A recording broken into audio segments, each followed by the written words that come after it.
Reading from Srimad Bhagavatam, Canto 5, Chapter 5, text number 34.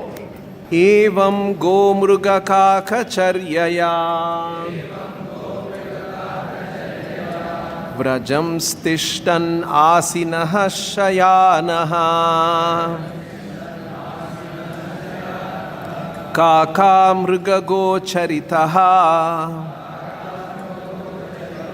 Pibhati Khadatyavamehati Sma. Translation and purport by His Divine Grace A.C. Bhaktivedanta Swami Srila Prabhupada. In this way, Lord Rishaba followed the behavior of cows, deer, and crows. Sometimes he moved or walked, and sometimes he sat down in one place. Sometimes he lay down, behaving exactly like cows, deer, and crows. In that way, he ate, drank, passed stool and urine, and cheated the people in this way. Purport by Srila Prabhupada. Being the Supreme Personality of Godhead, Lord Rishaba possessed a transcendental spiritual body.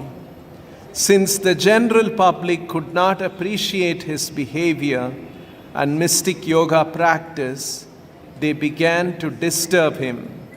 To cheat them, he behaved like crows, cows, and deer. Thus ends the Bhaktivedanta purport.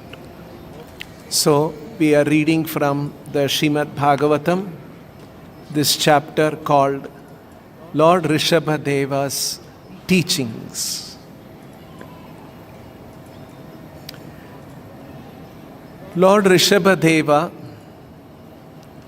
one of the incarnations of the Lord, he's Bhagavan himself, and he appeared many yugas earlier, and he gave instructions to his 100 sons,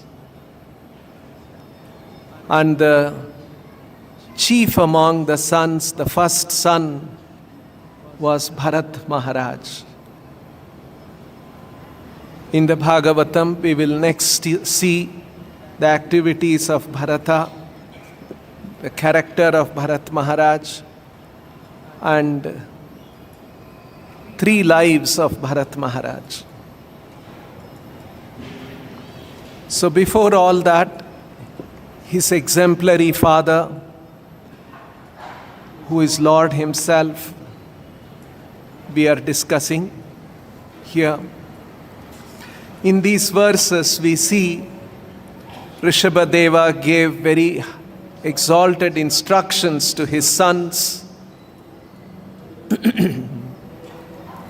and they were all very grateful to the father. They were all benefited. And then Rishabhadeva retired from his emperor position and began to travel all over the world and continue to preach. But he found that the people were not very receptive. That is the nature of the material world. Material world, people have come with an agenda to enjoy themselves. They are not familiar with the spiritual truths.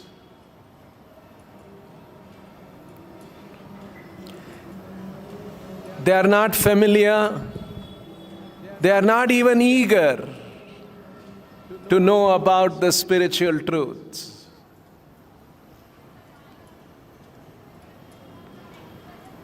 People think, I'm born now, I should get some good education, I should get some good job, I should earn good money, I should have a family, I should have a big car, and I should have a good wife and children, and that is called success in life. They do not realize that generation after generation people have been doing this, and after their life everything is forgotten and it is over. Life goes on with new set of people. What did I achieve? This is not striking to them.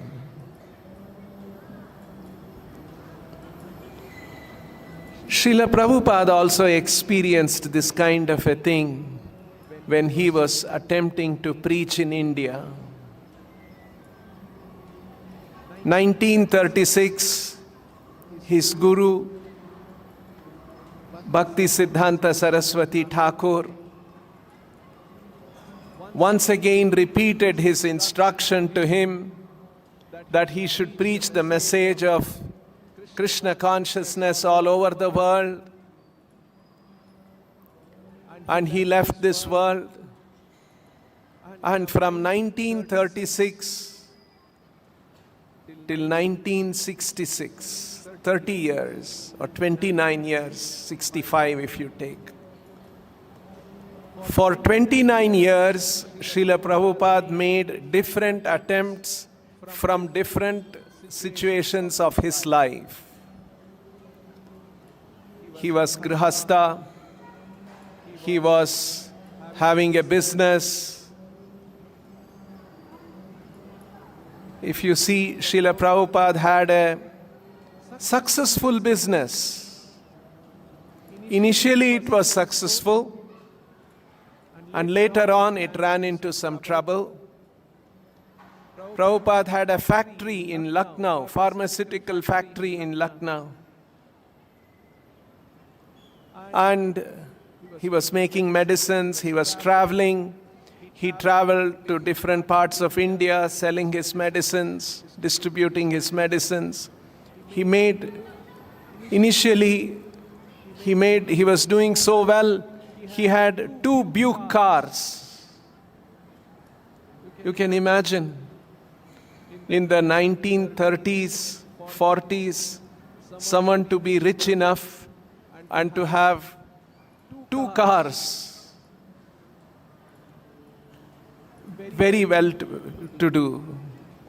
But of course, later his business did not do well, and at some point, he handed over all the things to his assets to his son and wife, his children. And then he left home and came to Vrindavan. During his grihastha days and business days, he attempted in Jhansi, opening an institution called League of Devotees. All of that failed. And then in 1965, he wanted to make one final attempt, going to America. You're all familiar with that. So people in general are not very interested in spiritual truths. The way Srimad Bhagavatam or the Bhagavad Gita, or for that matter the Vedic literatures, the way they present about material life, about spiritual life, about the spiritual world, people are generally not interested. Recently I came across one idea called cultural Hinduism. People say, I am a cultural Hindu, but I don't believe in God also. Hinduism is so open. You can be an atheist also. And so there are people like that who say, I'm culturally Hindu. What does that mean? Even they go to temples. We also know one person. He came to Brahmotsava also, cultural Hindu, but an atheist. He carried danda also. He went around the Vahana also. He likes all that because it is culture. So you see, like this, people accept religion more as a cultural practice. But very rarely people go into the real understanding of what it is. And that is what Srila Prabhupada was presenting. And that is what our parampara and the acharyas are presenting from the Vedic literatures. You see, that core is not understood very well by people. In fact, there is another kind of a movement in the world over, not only this cultural Hinduism, this is there in the Western world also. People say, I'm a cultural Christian, but I don't believe in God. So this kind of things, I have not yet come across cultural Muslim. Maybe they are there too. Why not? So, like this, people come up with these different ideas, but they miss the real core. If you see in the 7th chapter of the Gita, you see how Krishna ends the 6th chapter. In the 6th chapter, Krishna says yoga is very important, is the highest. Yogi is the highest. Yogi is better than a karmi, better than a tapasvi, better than a jnani. Tasmad go yogi bhavarjuna. This is how Krishna is concluding in the 6th chapter. Right? Some of you are familiar with this. I'll read that particular verse.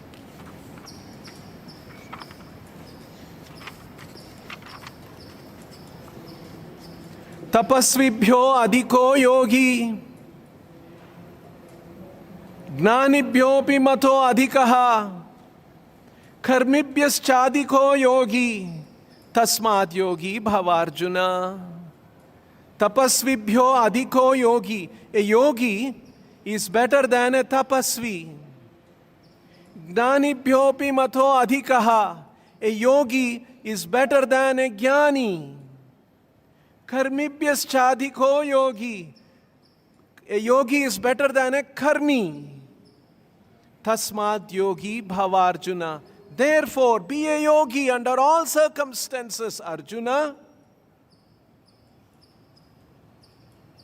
Krishna has said, put yogi in a higher position. A yogi is one who is seeking to understand the relation with the Supreme. You remember that classical definition of yoga given by Srila Prabhupada in the 4th chapter? Yoga is science of one's relation with the Supreme. It's a very beautiful definition. What is yoga? Yoga is the science of one's relation with the Supreme.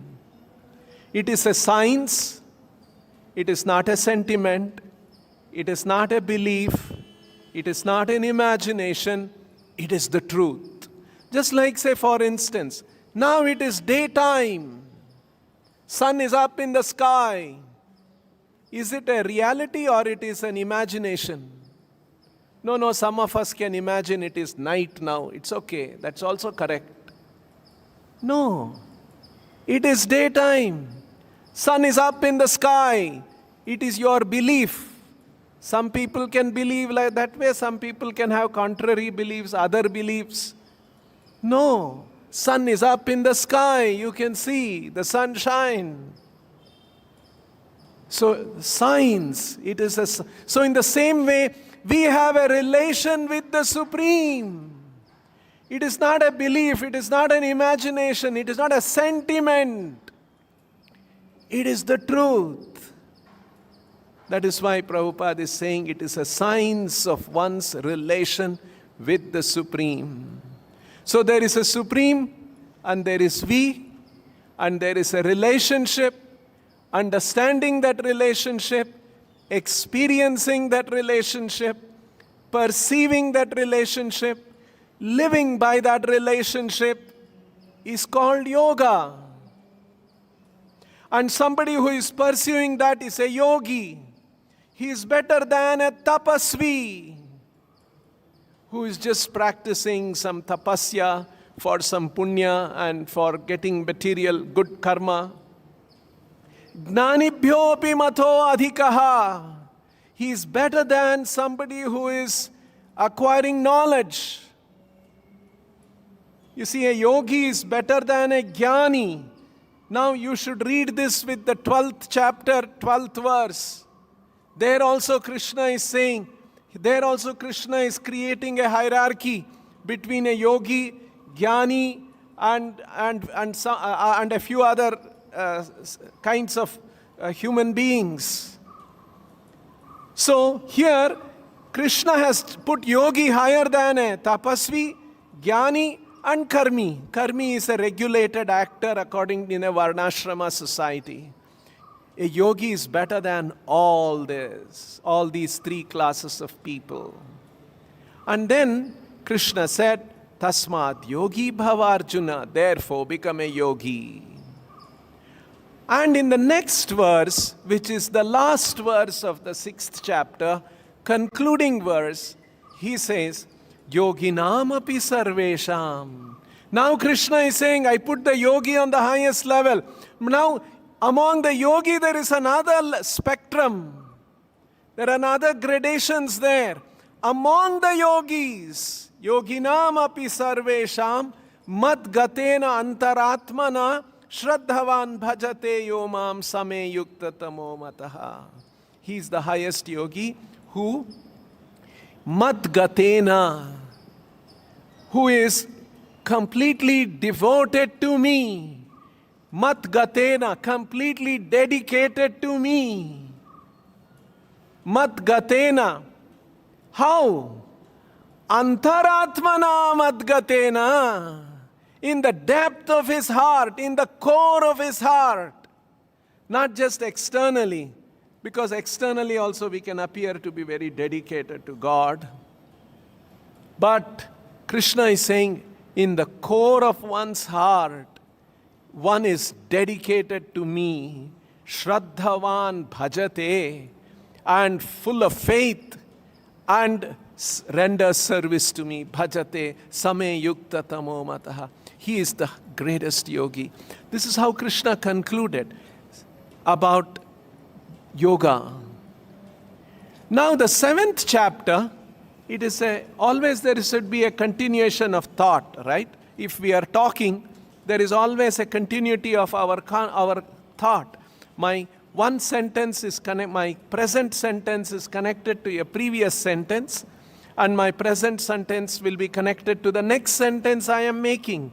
That's how it's a normal, harmonious conversation. In the same way, Krishna is talking to Arjuna.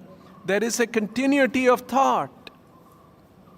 Now in the 7th chapter, Krishna begins to say how that yoga has to be performed. Maya saktamana partha yogam yunjan madhashrayaha asamshayam samagram mam yatha gnasyasi tatshrunu. Now Krishna is saying yoga should be performed with mind attached to me and under my shelter. Madashrayaha mana asaktaha. Mayasakta mana partha yogam yunjan. Yogam yunjan, you should practice yoga. Madashrayaha. Madashrayaha mayasakta manaha yogam yunjan. And in this way, if you do, asamshayam samagram mam yatha gnasyasi. You will understand me, asamshayam, without a doubt, samagram, fully, and that I am going to explain. Please hear. You see, this is what Krishna is promising. So 7th chapter is about knowing Krishna, asamshayam samagram. Knowing Krishna fully and without a doubt. And now, Krishna, if you carefully see the 7th chapter of the Gita, Krishna is saying how it is difficult to know him, how very few people know him, how 4 kinds of people know him, how 4 kinds of people can never know him. Why people don't know him? How he knows all living entities, he knows the present, he knows the future, he knows the past, but no one knows me. So in other words, in 7th chapter, Krishna is describing how it is difficult to know him, how rarely he is known. So in other words, to know Krishna, nobody is interested. That is the nature of human society. We are interested in our life, our success, our material benefits. Why should we know God? Even if I have to know God, I'm ready to know God as a supplier of my needs, a fulfiller of my ambitions. This is how the material world is. So, Rishabhadeva also experienced that, and so he decided just at that time to practice what is known as Ajagara Vratam. Ajagara means a python, a big serpent, which just lies down in one place and doesn't move around. A python is a very big, heavy snake. To move around also it is difficult for that big, which has got such a heavy body. So it just lies in one place, and somehow some animal enters, rats and some animals, and then it closes, and then it chews, and then it lies like that. So this is a kind of a vratha, Ajagara Vratha, which Rishabhadeva practiced. He just was lying in one place. Whenever food comes, he would eat. If it does not come, he will starve. He's not bothered. This kind of a mysticism he practiced, but he was the Lord himself, but he was practicing as an example of mystic yoga, and his consciousness was at an elevated level. In fact, he was a liberated person. Of course, he is Lord, but even playing the role of a yogi, he was a liberated person. So here, in today's verse, continuing with the same thought, Bhagavatam saying, Evam Gomruga Kaka Charyaya. Here 3 examples are given. Go, cow, mruga, deer, kaka, birds, crow. They just lie around, they just go around in this world. He was also doing like that. In the sense, human life is meant for spiritual development. If you are not practicing spiritual ideas, spiritual development, then your life is just like that of the animals. What is the big deal? This is one understanding. He lived like Go Mruga Kaka Charyaya. Because human life means having a spiritual goal, having a spiritual objective. Otherwise, eating, ahara nidra bhayamaitunamscha samanyametat pashubhi naranam. eating, sleeping, having a house, having shelter, looking for safety and mating. These are all common. Humans do, animals also do. What is the big deal? This is the understanding. Spiritual life, spiritual pursuit, spiritual goal, spiritual quality, spiritual understanding. This is key to human life. Without this, we are just like animals. So, Vedic literatures are actually pointing this out, but not everybody is ready to practice this, understand this. So what actually happens is, people have some spirituality or religiosity, but largely their material ambitions in life. And they want to pursue those material ambitions, but somehow culturally, family, they have told that no, there is God, we should go to a holy place, we should go to a temple, we should give some religious donation. They do that as a cultural or a religious or a social practice. But their appetite for spiritual knowledge, spiritual seeking is very weak. This is reality. So the Shastras, Veda Vyasa, when he was compiling the Vedic literatures, he knows, he understands that people have different degrees of spiritual appetite. Actually, a person in the human society who has the highest degree of spiritual appetite, he is called a Brahmana.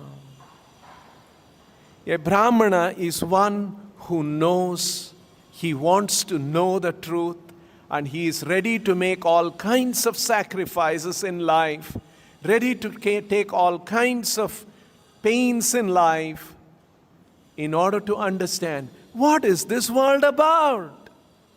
Who am I? Why did I come here? Why all people come here? All kinds of life exist here. What is the reason? You see, this is a very perplexing question for a Brahmana, and he wants to know that. The next level of spiritual appetite are the people who are Kshatriyas. And the next, even lesser degree of spiritual appetite is Vaishyas. And the least are the Shudras. This is not actually a caste system as it is wrongly understood.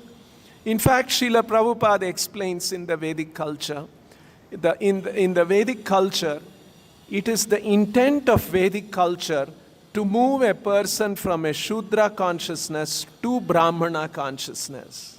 Meaning, minimal spiritual appetite, how to fan and increase that spiritual appetite and bring a person to the highest level of spiritual appetite so that he understands, he pursues spirituality and achieves perfection in that spirituality and goes back to the spiritual world.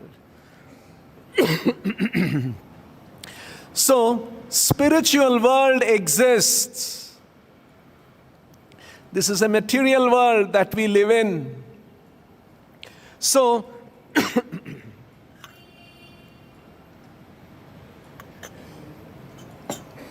these are all not some kind of some imagination or sentimentalism.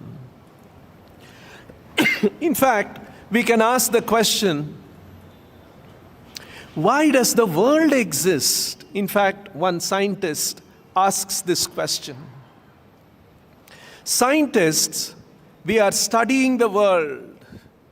We are studying the phenomena in the world. We are seeing there is the gravitational force, there is an electromagnetic force, there are nuclear forces, all kinds of forces that act and make this world, and we are studying this world. So this scientist, he asks a very interesting question. We are studying the world trying to understand the different laws of nature.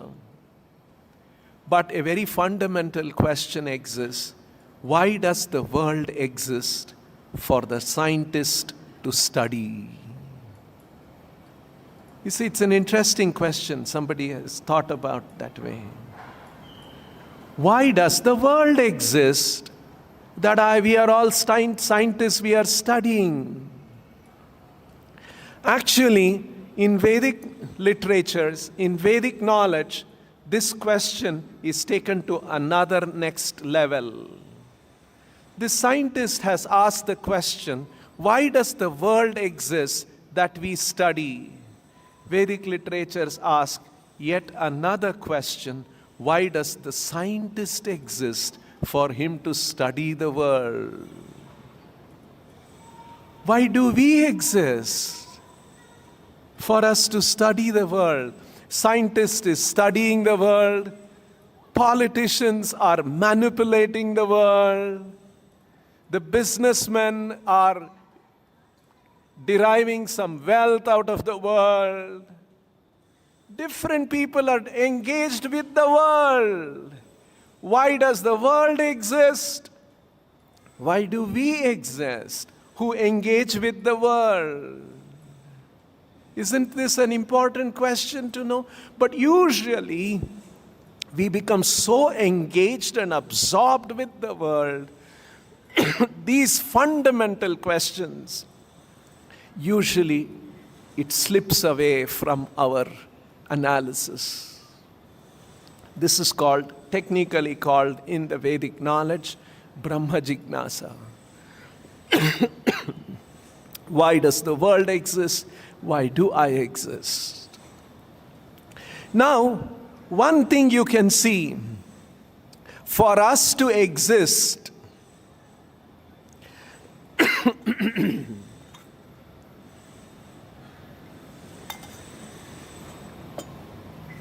I'm sorry. One thing you can see, we are asking why we exist and why the world exists. In this, what we are doing, two things already we are recognizing. One is existence, existential aspect, which we are able to see the world exists, the sun exists, the moon exists, earth exists, buildings exist. And we are also able to see we exist. Second thing we are able to notice in this is we exist and we study the world. We engage with the world. You see? So there is existential awareness. There is a conscious awareness. Conscious awareness means I am conscious, I am studying the world, I am existing in the world. If I take matter, for instance, matter exists. Matter does not know it exists. Right? The chair on which we are sitting. Chair does not know somebody is sitting on me. Whereas we know I am here, I am sitting on the chair. So in me, there is existential awareness, there is existence, and there is awareness of the existence. You see, two things are there in us. In fact, Vedic literatures further point out a third aspect. We not only exist, we are not only aware. Suppose I tell you, please, all of you are sitting here, very happy to see all of you here. And I'm also so happy to see, I'm so inspired that you are all here. I'm going to continue giving this class for the next 7 hours, 8 hours. Out of respect, they are saying Hari Bol. I'm sure the next opportunity they get, they look at the watch and slowly exit. Isn't it? The reason is, the third aspect is, we not only exist, we are not only aware, we are constantly pleasure-seeking individuals. This is the third aspect that is the Vedic literatures are pointing out. We exist, we are aware, we are constantly seeking pleasure. Existence is called Sat, awareness is called Chit, and the third aspect is seeking of pleasure is called Ananda. If there is any danger for our existence, we fight back. You see? Like the scientist Charles Darwin said, survival of the fittest. So he noticed there is one feature in this world. All living entities are fighting for their survival and fighting against anything that threatens their survival.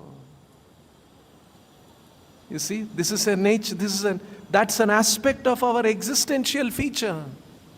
We want to exist. We exist and we want to exist. If anything threatens our existence, we fight back. If germs come and disturb us, we build our immunity to fight the germs and the disease. Thank you. If there is a potential danger, some accident, something will happen, we want to take corrective steps so that we can protect ourselves. You see? So, Darwin saw that there is a struggle, but he could not explain why the struggle exists for survival. Why nobody is struggling to end survival. Of course, very few people do that, and they commit suicide, but it is not easy. Most of us fight back. Isn't it? So we want to exist. So now the Shastras analyze what is this real survival, what is the real awareness, what is the real Ananda. What is the highest level of existence, highest level of awareness, and the highest level of pleasure that we can. So all this is spiritual knowledge, but generally, people in general are not interested in all these things. They want how I can make more money, how I can get a good job, how I'll have a family. That's what people are seeking. So Vedic culture, Vedic literatures are analyzed with different levels of direction for human society, so that everyone can slowly increase their spiritual appetite to know these fundamental truths. Who we are, why we have come into this world, why the world exists, and these kind of subject matter. So, Rishabhadeva was a mystic, was teaching by his example mysticism, wherein he was indifferent to the material demands of this body. You see the difference? He's totally indifferent to the demands of the body, whereas a conditioned soul, normal people, the demands of the body is the celebrated aspect of our life. How we dress, what kind of a house we live, what kind of a car we drive, what kind of a society we live in. These are all big things, isn't it? In life, that's the life of ignorance. The life of full enlightenment, he's showing he's indifferent to all that. Because in his consciousness, he's at a very elevated level. So, these are some of the truths that Rishabhadeva is teaching by his example, and he also taught by his instructions. And in this way, Vedic literatures give different degrees of instruction so that we can advance in our enlightenment of the truth. We will stop here. Grantaraj Srimad Bhagavatam ki, Shri Radha Krishna Chandra Brahmotsav ki, Srila Prabhupada ki.